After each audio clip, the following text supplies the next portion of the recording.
అపవాది ఎవరు? అపవాది ఏం చేస్తాడు? అపవాదికి దేవుడు ఏమి సిద్ధం చేశాడు? ఇవన్నీ కూడా మీతో పంచుకుంటాను. బహుశా ఇది ఈ వారంతో నేనైతే ముగింపులోకి తీసుకొని రాలేను, కానీ మినిమం 4-5 వారాలు అపవాది అనే దాని గురించి, అపవాది అనే పేరు బైబిల్లో ఉందో లేదో కూడా మీకు చూపిస్తాను. ఆ తర్వాత అపవాది ఎవరో అన్న విషయాలు కూడా మీకు నేను విఫలంగా మాట్లాడి త్వరగా ముగింపులోకి తీసుకొని వస్తాను. ప్రకటన గ్రంథం 20వ అధ్యాయము 2వ వచనం. ప్రకటన గ్రంథం 20వ అధ్యాయము 2వ వచనం. అతడు ఆది సర్పమును అనగా అపవాదియు సాతాను అని ఆ ఘట సర్పమును పట్టుకొని 1000 సంవత్సరములు చాలే, ఆ విషయాలు తర్వాత చెప్పుకుందాం. అపవాది అనే కాడ మీరేం చేస్తారు చెప్పండి? ఏం చేస్తారు? పెన్ను లేయి మీ దగ్గర, డైరీ లేయి మీ దగ్గర అండి. ఒక స్టూడెంట్స్ మాదిరిగా నేర్చుకోవాలి పాఠాలు. నేర్చుకుంటే మీకు ఉపయోగపడతాయి. ఇప్పుడు చదువులేని బిడ్డలు ఉన్నారు, వాళ్ళ మైండ్లో ఫీడ్ అయిపోతాయి, వాళ్ళకి అవసరం లేదు.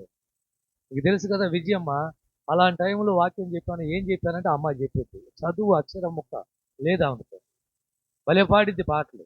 ఇప్పుడు పాటలు పాడిన వాళ్ళు చదువున్న వాళ్ళు చెప్పండి. చదువుకున్న వాళ్ళు గుర్తుండటానికి తప్పకుండా పెన్ను, ఒక డైరీ ఉండాలి. ఆ పెన్నుతో మీరు రాసి పెట్టుకుంటే బాగుంటుంది. అపవాది 2వ వచనం మళ్ళా చదువు. అపవాది ఎవరు? అపవాది ఎవరు? ఆదిలో ఆదామవ్వను మోసం చేసిన వాడు వీడే. ఆది సర్పము, ఘట సర్పము. ప్రకటన గ్రంథం 12వ అధ్యాయం 9వ వచనం. కాగా సర్వలోకాన్ని మోసం చేస్తూ అపవాదనియు సాతాననియు, చాలే, మళ్ళీ ఎక్కడుంది ఏ సర్పము? అపవాది ఇప్పటి వాడు కాదండి. అపవాదికి చాలా పేర్లు ఉన్నాయి, పెట్టుకోవచ్చు. అపవాది సైతాను అని కూడా అనొచ్చు. సైతాను అంటే సైతానుకు అర్థం చెప్పండి. సైతానుకు అర్థం చెప్పండి. దెయ్యం. అది సైతాను అంటే ఒక దెయ్యం, ఒక భూతం అన్నమాట. అది ఈ అపవాది ఘట సర్పము, ఆదిలో ఉన్నటువంటి సర్పము. అసలు పేరు వీడికి ఉంది, అదే అసలు పేరుంది అపవాదికి. ఏం పేరు అది? సాతాను. అసలు పేరు లూసిఫర్. ఏ పేరు? లూసిఫరు. బైబుల్లో ఎక్కడైనా కనిపిస్తుందా? ప్రశ్న, మాట్లాడుకుందాం. బైబుల్లో లూసిఫర్ అనే పేరు ఎక్కడైనా కనిపిస్తుందా? ఎక్కడైనా మీకు దొరుకుతుందా? చెప్పాలి. బైబుల్లో ఎక్కడ లూసిఫర్ అనే పదము కనిపించదు. మరి ఏం కనిపిస్తుంది? ఈ లూసిఫర్ అనే పదము లాటిన్ పదం అన్నమాట. ఈ లూసిఫర్ అనే పదానికి అర్థం ఏమిటంటే తేజో నక్షత్రమా, లేక ఏకువ చుక్క. 14వ అధ్యాయానికి వెళ్ళండి. యెషయా గ్రంథం 12వ వచనం చదవండి. ఈ లూసిఫర్ పేరు అక్కడ కనిపిస్తుంది. అది లూసిఫర్ అంటే ఎవరు అంటే తేజో నక్షత్రము, ఏకువ చుక్క. ఉదయాన్నే ఏకువనే ఒక అద్భుతమైన నక్షత్రం అండి లూసిఫర్.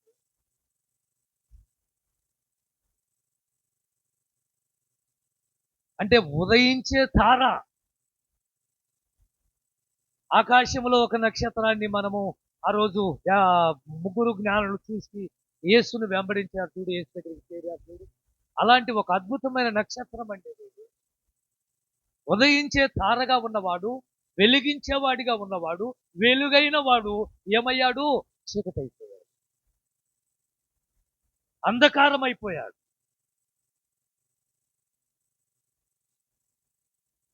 12వ వచనం చదువు.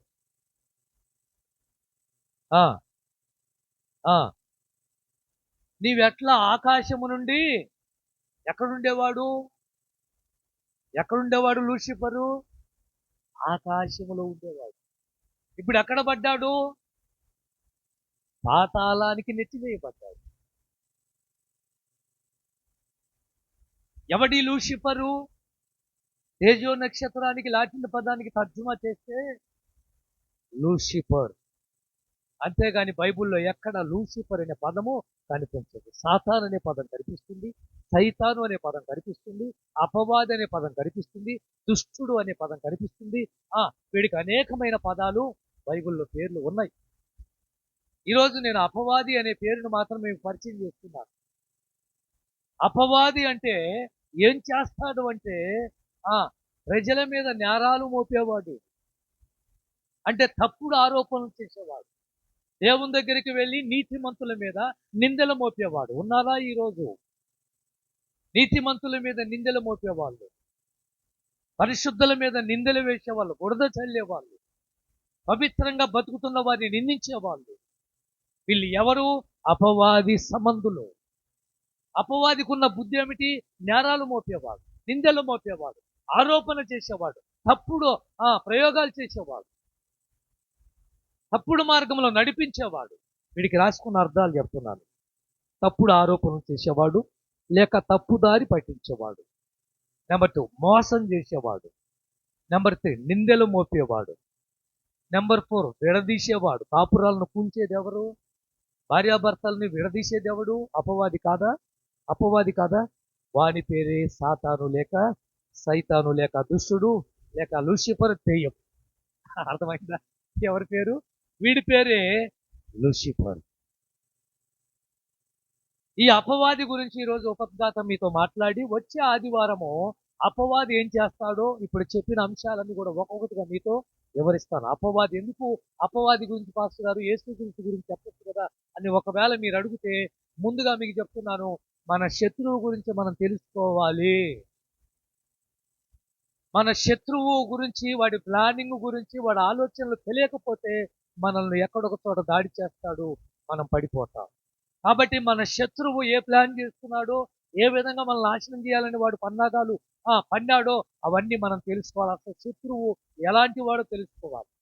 వాడు ఏ ఆయుధాలు వాడతాడు, ఏ విధంగా ఖడ్గం వాడతాడు, ఏ విధంగా మనకు మోసం చేస్తాడు తెలుసుకుంటే మనం ఈజీగా వాడిని జయించవచ్చు. అందుకే అపవాదిని ఎదిరించండి. ఎక్కడండి ఆ మాట? ఎక్కడ? యాకోబు రాసిన పత్రికేనా? 4వ అధ్యాయం 7వ వచనం చూడు. 4వ అధ్యాయం 7వ వచనం. కాబట్టి దేవునికి లోబడి ఉండండి, అపవాదిని ఎదిరించాలి. అపవాదిని ఎదిరించాలంటే మనం ఏం చేయాలి? వాడి గురించి తెలిసి ఉండాలి. ఎక్కడ కొడితే పడిపోతాడో, ఎలా కొడితే వాడిని జయించవచ్చో, ఏ విధంగా వాడిని ఎదిరించాలో వాడి యొక్క పన్నాగాలు మనకు తెలిసి ఉంటేనే మనం వాడిని ఎదిరించగలం. కానీ ఇక్కడ బైబిల్ సెలవిస్తుంది, మీరు అపవాదిని ఎదిరించాలంటే ముందు దేవునికి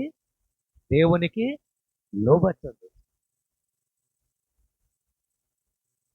దేవుని దగ్గర విధేయత కలిగి ఉన్నప్పుడు అపవాదిని ఈజీగా నువ్వు ఎదిరించవచ్చు. చదవండి ఇప్పుడు ప్రకటన గ్రంథం 12వ అధ్యాయం 12వ వచనం. అపవాదికి ఏమీ లేదో చూపిస్తాను. అందుచేత పరలోక నివాసులారా ఉత్సహించండి, భూమి సముద్రమా మీకు శ్రమ. అపవాది, బాగా వినండి, అపవాది అనే మాట అండర్లైన్ చేసుకొని, అపవాది తనకు సమయము కొంచెమేనని తెలుసుకొని ఎలా ఉన్నాడండి అపవాది? క్రోధం అంటే తెలుసా? ఎందుకు అంత కోపము అని అపవాదిని నువ్వు ప్రశ్నిస్తే, నాకు టైం లేదు. ఏం టైం లేదు? యేసుక్రీస్తు రాకడ సమీపంగా ఉంది. ఆయన వచ్చాడంటే ఆయన బిడ్డలను ఎత్తుకొని పోతాడు. ఆయన బిడ్డలను నేను ఎత్తుకొని పోవాలి అంటే ఈ టైంలో నేను వారిని దాడి చేయాలి. నాతో పాటు నరకానికి తీసుకొని వెళ్ళాలి అంటే వారిని పాడు చేయాలి. లేకపోతే యేసుప్రభు రాకడ సమీపంగా ఉంది. అందుకే ఎన్నోసార్లు చెప్పాను, అపవాదికి తెలుసు టైం గురించి, మనకు తెలియటంలా. మొన్న నేను కొత్తపల్లి అనే గ్రామానికి వెళ్ళినప్పుడు సమయం గురించే మాట్లాడాను. ఈ మాట అక్కడ తీసుకొని రాలేకపోయాను, టైం చాలా నాకు. ఈ మాట అక్కడ తీసుకొని రాలేకపోయాను. నేను సమయం గురించి చాలా విషయాలు మాట్లాడాను, కానీ అపవాదికి సమయం లేదన్న విషయం మాట్లాడలేకపోయాడు. సమయం అయిపోయింది అప్పటికే. అపవాదికి తెలుసు టైము లేదని, సమయము కుదరదని, ఈ సమయం పోగొట్టుకుంటే తిరిగి రాదని, ఈ సమయంలో ఎంతమందిని పాడు చేయగలనో అంతమందిని పాడు చేయాలి. ఎంతమందిని నరకానికి తీసుకెళ్ళగలుగుతానో అంతమందిని తీసుకెళ్ళాలి. అదే ప్లాన్.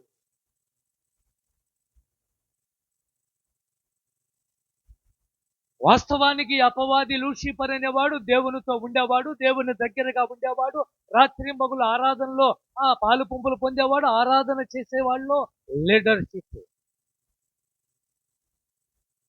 పోయిన ఆదివారం మీతో చెప్పాను, పరలోకములో దేవుడు ముందుగా సృష్టించినప్పుడు, దేవదూతను సృష్టించినప్పుడు వారిని ఒక్కొక్క గుంపుకు ఒక్కొక్క లీడర్ని పెట్టాడు. అందులో 3 లీడర్లు ఉన్నారు. ఒక ఆయన మిఖాయేలు, ఒక ఆయన గాబ్రియేలు, ఒక ఆయన లూసిఫర్. మిఖాయేలు పని ఏమిటంటే, దేవుడు చెప్తాడు, వెళ్ళు, నా బిడ్డల మీదకి శత్రువులు వస్తున్నారు, నువ్వు వెళ్ళి వారి పక్షాన్ని నిలబడి యుద్ధం చేయమంటే మిఖాయేలు వచ్చి మన పక్షాన్ని నిలబడి ఆజ్యం ఆడతాడు. మన పక్షాన ఖడ్గం తీసుకొని యుద్ధం చేస్తాడు. ఆ రోజు హిజ్కియా ప్రార్థన చేసినప్పుడు ఒక ఉత్తరం తీసుకెళ్లి బలిపీఠం మీద పెట్టి ప్రార్థన చేసినప్పుడు ఆ శత్రువులను జయించింది ఎవరు? హిజ్కియా కాదు.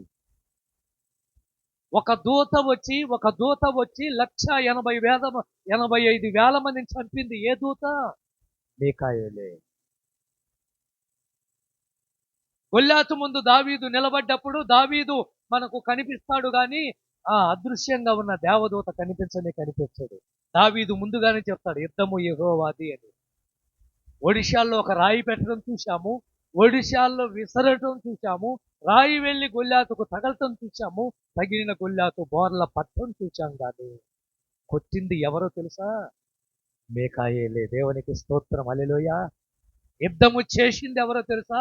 దావీదు అనుకుంటున్నారా మీరు? మీకాయేలు.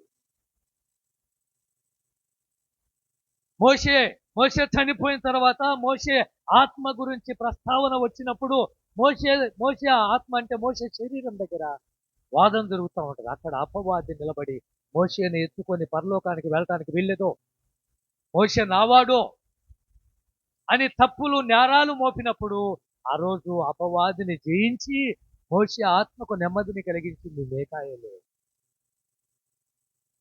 అర్థమవుతుందా మీకు? అందుకే ఎప్పుడైనా ప్రార్థన చేయి. ఏమని? ఎందుకు నాయన నన్ను ఇంత చిత్రవత చేస్తున్నారు నా ఇరుగు పొరుగు వారు? ఎందుకు నాయన నాకు సంబంధించిన వాళ్ళే నా మీదకి కాలు దువ్వుతున్నారు? నేనే పాపం చేశాను? జయించడానికి ఎదిరించడానికి నాకు శక్తి లేదు నాయన. నా పక్షాన్ని నిలబడండి, ప్రార్థన చేయి. నీ పక్షాన మీకాయేలు యుద్ధము చేయబోతున్నాడు. హల్లెలూయా, హల్లెలూయా, హల్లెలూయా. నెంబర్ 2 గాబ్రియేలుకు ఇచ్చినటువంటి లీడర్షిప్ ఏంటో తెలుసా? గాబ్రియేలుకి ఇచ్చిన పదవి ఏమిటో తెలుసా? గాబ్రియేలుకి ఇచ్చిన అధికారం ఏమిటో తెలుసా? నీకు ఒక శుభవార్తను మోసుకొని వచ్చేవాడే గాబ్రియేలు. మంచి వార్తను తీసుకొని వచ్చి, అమ్మా మరియా నీకు శుభము కలుగును గాక మాట్లాడింది ఎవరు? గాబ్రియేలు. యేసేపు, నువ్వు అనుకున్నట్టుగా మరియా ఆ పని చేసింది కాదయ్యా. దేవుని వలన ఆమె గర్భవతి అయింది పరిశుద్ధ ఆత్మ ద్వారా. ఆమెను విడనాడొద్దు, ఆమెను చేర్చుకోవడానికి భయపడొద్దు. మాట్లాడింది యేసేపుకి ఎవరు? గాబ్రియేలే. రాత్రి వేళ తమ మందను కాచుకొనుచున్న గొర్రెల కాపరులతో భయపడొద్దు, దావీదు పట్టణమందు నేడు రక్షకుడు మీ కొరకు పుట్టాడు అని చెప్పింది ఎవరు? గాబ్రియేలే. జకరియా వెళ్ళి ధూపం వేసి ప్రార్థన చేస్తూ ఉన్నప్పుడు కుడి ప్రక్కన దేవదూత నిలబడి, జకరియా నీ ప్రార్థన వినపడింది, ముసలావిడైన నీ భార్య ఎలిషబెతు గర్భవతి కాబోతుందని చెప్పింది ఎవరు? గాబ్రియేలు. ఇలాంటివి చెప్పుకుంటూ పోతే గాబ్రియేలు ఎన్నో చోట్ల మనకు కనిపిస్తూనే ఉంటాడు. ప్రియమైన దేవుని, ఈ 3వ వాడే ఎవరు? లూసిఫర్. ఈయనకిచ్చిన పదవి ఏమిటి? ఈయనకిచ్చిన అధికారం ఏమిటి అంటే స్తుతి ఆరాధన చేయటానికి. ఇప్పుడు తన్ని పెట్టాను, చక్కని వారి స్వరాలు ఎంత అద్భుతంగా ఉన్నాయి. వారు పాడుతుంటే నాట్యం చేయాలనిపించలేదు మీకు? చెవులకు వినసొంపుగా లేదు, అంత మంచి స్వరాలు వారికి. వీళ్ళ కంటే మించినటువంటి స్వరములు చెప్పారు. అవండి, కొండలు కొండలు గంతులేస్తాయట, రాళ్ళు నాట్యం నెమళ్ళు నాట్యం, చెట్లు నాట్యం చేస్తాయి. లూసిఫర్ అట్లా అంటే చాలు, అంటే అంటే చాలు. ఎలా ఉంటది? ఆ అంతే. అన్న కూడా సంగీతమే, అన్న సంగీతమే, అన్న సంగీతమే. సంగీత విద్వాంసుడు ఎవరంటే లూసిఫర్. గాన పరిచర్య చేయగలిగిన వాడు. ఆయన పాడుతూ ఉంటే దేవునికి ఎంత ఆనందమో. ఒక అద్భుతమైన అధికారం ఇస్తే దాన్ని దుర్వినియోగం చేసుకొని పాతాళానికి నెచ్చివేయబడ్డాడు. కారణం, దేవునితో పాటు నేను ఉండాలి. దేవునితో పాటు కాదు, దేవునికి పైగా నేను ఉండాలి. ఏ బుద్ధిది? పాడు బుద్ధి కాదు. ఏమండి, ఎలా ఉండాలని కోరుకున్నాడు? దేవునికి పైగా ఉండాలని కోరుకొని ఎక్కడికి నెట్టివేయబడ్డాడు? పాతాళానికి నెట్టివేయబడ్డాడు. ప్రియమైన దేవుని పుత్రులారా, ఈ మధ్య కాలంలో నేను ఒక వీడియో చూస్తూ ఉంటే చాలా మంది ప్రశ్న ఏంటంటే, ఆ దేవుడిని నమ్మకపోతే నరకానికి పంపిస్తాడా? నరకం మనుషుల కోసం ఎందుకు చేశాడంటే అసలు దేవుడు అనే ప్రశ్నలు కురిపిస్తూ ఉన్నారు. ఆ వ్యక్తి చెప్పాడు, నరకము చేసింది మనుషుల కోసం, కానీ పాతాళాన్ని దేవుడు తయారు చేసింది మనల్ని పాతాల్లో పడేయటానికి కాదు. ఏమండి, నీ బిడ్డలను అగ్నిలో పడేయటం నీకు ఇష్టమా? కాదు కదా. ఆయన పిల్లలను పాడు చేయటం ఆయనకి ఇష్టమా? అనే కాదు కదా. ఒక్కడు తప్పు పని చేశాడు, ఆ తప్పుడు పనికి పాతాళాన్ని దేవుడు సృష్టించాడు. ఎక్కడుంటది? మత్తయి సువార్త చదవండి. మత్తయి సువార్త ఎన్నో అధ్యాయము?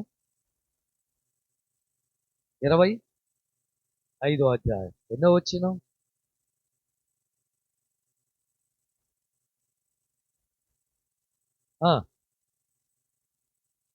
ఎన్ని? 41? ఎన్ని? 42? 41. అప్పుడు ఆయన చూసి, శపింపబడిన వారులారా, నన్ను విడిచి అపవాదికిని వాని దూతలకును పొండి. చూశావా, ఎవరి కోసం నరకం చేయబడింది? ఎవరి కోసం పాతాళం చేయబడింది? ఎవరి కోసం నరక వేతన? నిన్ను నన్ను పడేయటానికి కాదండి ప్రభు చెప్పింది. ఎందుకు చేశాడు ఇప్పుడు నరకం చెప్పండి? అపవాది కోసం. వాని దూతలు ఎవరు? ఎంతమంది ఉన్నారు వాని దూతలు? 33 కోట్లన్నర. ఎన్ని కోట్లు?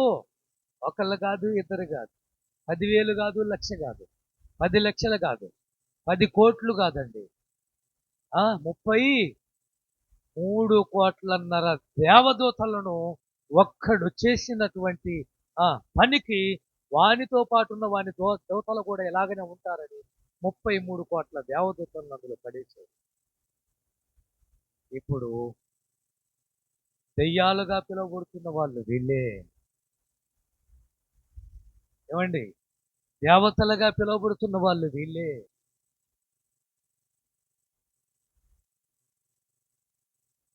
ఈరోజు ప్రతి కొండను పరిపాలిస్తున్నటువంటి ఆత్మలు వీళ్ళే. వీళ్ళే ప్రతి కొండను ఆక్రమించుకున్నారు.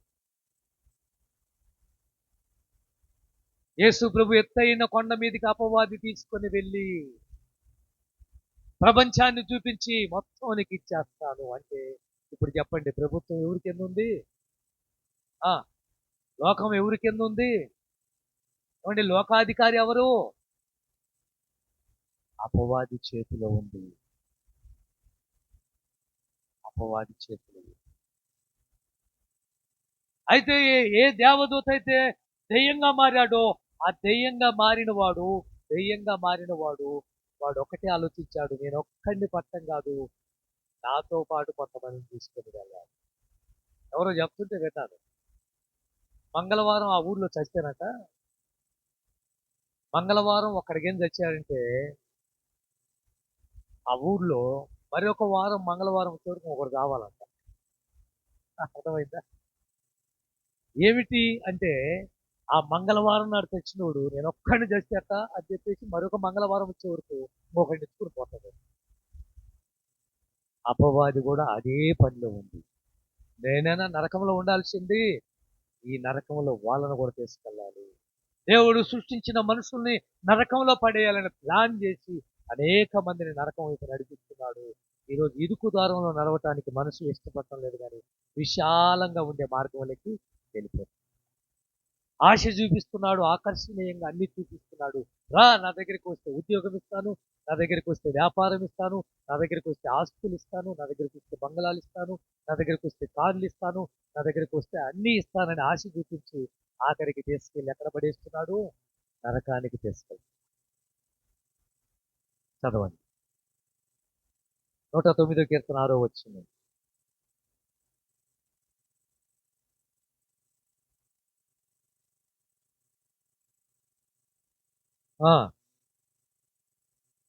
ఎక్కడ నిలబడ్డాడు? ఎవరాడు? అపవాదే. నిలబడింది ఎవరు పక్కన?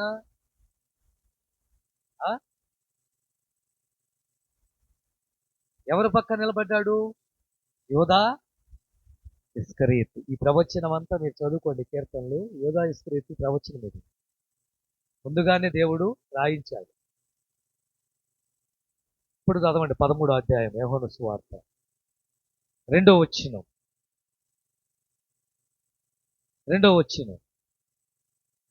వారు భోజనము చేయుచుండగా ఆయన అప్పగింపవలనని సిమోను కుమారుడకు ఇస్కరియోతు యోధా హృదయములో ఏం పుట్టించింది? యేసును అప్పగించాలి. ఇప్పుడు చెప్పండి, ఆలోచన ఎవరి ద్వారా వస్తుంది చెప్పండి? ఒకటే గుర్తుపెట్టుకో, మంచి ఆలోచన వస్తుందా అది దేవుని ఆలోచన, చెడ్డ ఆలోచన వస్తుందా అది అపవాది నిన్ను ప్రేరేపిస్తుంది. వాడి కుడి ప్రక్కన అపవాది నిలుచును గాక అన్నాడు. అదే ప్రవచనం నెరవేరింది. వాడు ఆ రొట్టె ముచ్చుకున్నాడు.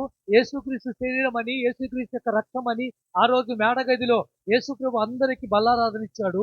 ఆ ద్రాక్షారసం ఆ రొట్టె తిన్న తర్వాత వాడు ముక్క పుచ్చుకొని బయటికి వెళ్ళాడు. అపవాది వాడిని ఏం చేసింది? ఒక ఆలోచన కలిగింది. అమ్మే యేసుని అమ్మే. అందుకే బైబిల్లో ఒక మాటను చూపిస్తాను. 4వ అధ్యాయం ఎఫెసీయులకు రాసిన పత్రిక 27వ వచనం. ఎఫెసీయులకు రాసిన పత్రిక 4:27. అపవాదికి ఏమి ఇయ్యొద్దు? అర్థమైందా? ఏమి ఇయ్యొద్దు? వినాలి, నేను ముగిస్తున్నాను, వినాలి. అపవాదికి ఏమి ఇవ్వకూడదు? అంత ఇచ్చావా? చలికాలం వ్యాపారస్తులు ఒంటెల మీద వ్యాపారం, బంగారం వ్యాపారస్తులు, వెండి వ్యాపారస్తులు, వీళ్ళు ఒంటెల మీద ప్రయాణాలు చేస్తుంటారు. ఎడారి ప్రాంతాల్లో ఒంటెలే అవసరం. ఈ ఎడారి ప్రాంతాల్లో వాళ్ళు పొద్దుపోతే ఏం చేస్తారు అంటే గుడారాలు వేసుకుంటారు. అక్కడ మేకులు కొట్టేసి ఒక గుడారం వేసుకొని పడుకుంటారు. ఈ వ్యాపారస్తుడు కూడా ఒక ఒంటెని తీసుకొని వెళ్ళి అక్కడ గుడారం వేసుకొని చిన్న గుడారం వేసుకొని తనకు సరిపోయేంత గుడారం వేసుకొని వాడు బాగా చలికాలం ఈ ఒంటెను అక్కడ పెట్టాడు బయట. ఆ పక్కనే ఒంటి చిన్నగా ఏం చేసిందంటే మధ్యరాత్రి కాడ చిన్నగా తలకాయ పెట్టింది. ఏది? గుడారం లేక చలికి తట్టుకోలేక ఒంటె ఏం పెట్టింది? తలకాయ పెట్టింది. మెలకు వచ్చి చూస్తే ఒంటె తలకాయ పెట్టి పోనీలే తలకాయగా అనుకొని మళ్ళీ పడుతుంది.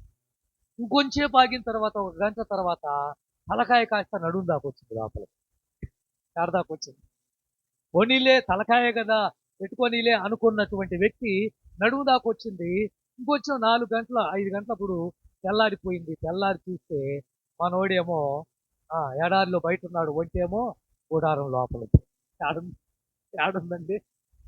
అర్థమైందా మీకు? ఏం కాదులే అని చోటిచ్చావా? ఏం కాదులే అని సైతానుకు చోటిచ్చావా? మొత్తం ఆక్రమించకూడదు నిన్ను బయట తీసి తిప్పకుండా. ఆలోచించండి దయచేసి. అపవాదికి చోటిచ్చాడు ఎవరో? యోధా ఇస్కరియోతు అపవాదికి చోటిచ్చాడు. చోటిచ్చి యేసుని అమ్ముకున్నాడు. యేసుని అమ్ముకున్న డబ్బుని ఏమన్నా అనుభవించాడా? ఇసిరి అక్కడ పడేచ్చాడు. నీతిమంతుని అమ్ముకున్న డబ్బు ఈ సొమ్ము నాపోతని దాన్ని తీసుకొని పొలం కొన్నారు, కుమ్మరివాడి పొలం. ఎవరు? పరిచయులు, శాస్త్రులు, సద్దుకైలు. అందుకే కుమ్మరి పొలం అని రాయబడి ఉండదు, రక్త పొలము, రక్త భూమి అని రాయబడి ఉండదు. అపోస్తుల కార్యాలు 1వ అధ్యాయం. బాగుపడ్డాడా? అపవాదికి చోటిచ్చిన వాడు ఏమన్నా బాగుపడ్డాడా? లేదు. అపవాదితో కలిసి పనిచేసిన వాడు ఏమన్నా బతికాడా? లేదు. ఉరేసుకొని చచ్చాడు. ఉరితాడు కూడా ఇష్టపడక తెగిపోయినాడు. ఏమండి? గురితాడు దిగిపోవటం ఏంటి అసలు అర్థం కాలే. పనికిమాలినోడు, నీతిమంతుడిని అప్పగిస్తావారా దుర్మార్గుడు అని చెప్పేసి తాడు కూడా ఒప్పుకోలే సావటానికి. తాడు తెగిపోయింది, కింద పడ్డాడు. ఒక చెక్క మీద పడింది పొట్ట. పొట్ట పగిలింది, పేగులు బయటకు వచ్చినాయి. పేగులు చూసుకుని చచ్చిపోయాడు. జాగ్రత్త, అపవాదితో స్నేహం మంచిది కాదండు. అందుకే పోలీసు వాళ్ళతో స్నేహం మంచిది కాదంటారు. అవును, పోలీసు వాళ్ళతో కూడా స్నేహం మంచిది కాదు. వాళ్ళతో కూడా స్నేహ బంధాలు ఏర్పాటు చేసుకోకండి. వాళ్ళు ఎప్పుడు ఎలా మారుతారో తెలియదు. ఆఖరికి వాళ్ళకి ఏ కేసు దొరకకపోతే మనల్ని దొంగ చేసి స్టేషన్లో పడేస్తారు. అందరినీ కాదు నేను అంటుంది, కొందరిని. 8వ అధ్యాయం యోహాను సువార్త 44 వచనం.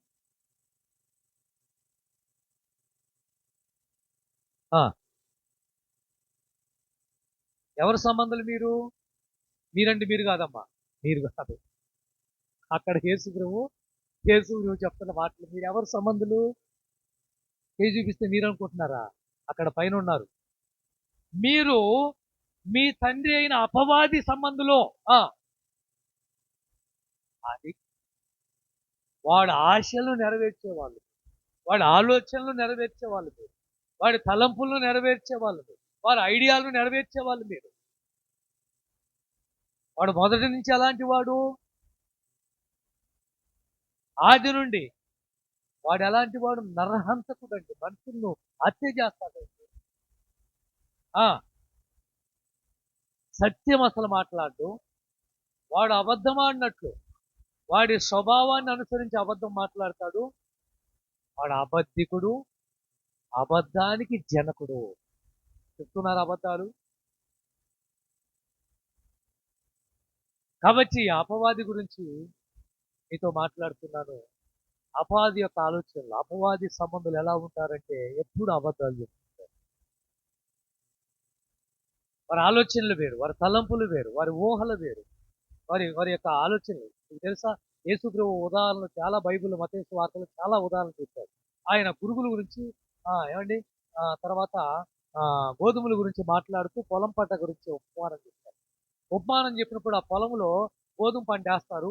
గోధుమ పంట వేసిన తర్వాత మనుషులు నిద్రపోతా ఉంటే సాతాను వచ్చి పురుగులు విత్తిపోతాయి. వాడు చేసే పని ఏమిటంటే పొలములో విత్తనాలు విత్తిన తర్వాత మంచి విత్తనాల్లో కలుపు మొక్కలు ఇచ్చేవాడు. అంటే పంటను ఎదగకుండా ఆపేసేవాడు, కుటుంబాన్ని ఫలించకుండా ఆపేసేవాడు. మీరు ఫలించడానికి వీల్లేదు. దేవుడేమో మీరు ఫలించండి, వాడేమో మీరు ఫలించడానికి వీలు లేదు. కొన్ని గర్భాలు మూయబడ్డాయి. ఎందుకు? సాతాను ప్రభావం వాళ్ళ మీద పడింది. కొన్నిళ్ళు అలాగనే ఒక్కరితోనే ఇద్దరితోనే ఉండిపోయింది. ఎందుకు? సాతాను యొక్క ప్రభావం వారి మీద శాపంగా మారింది.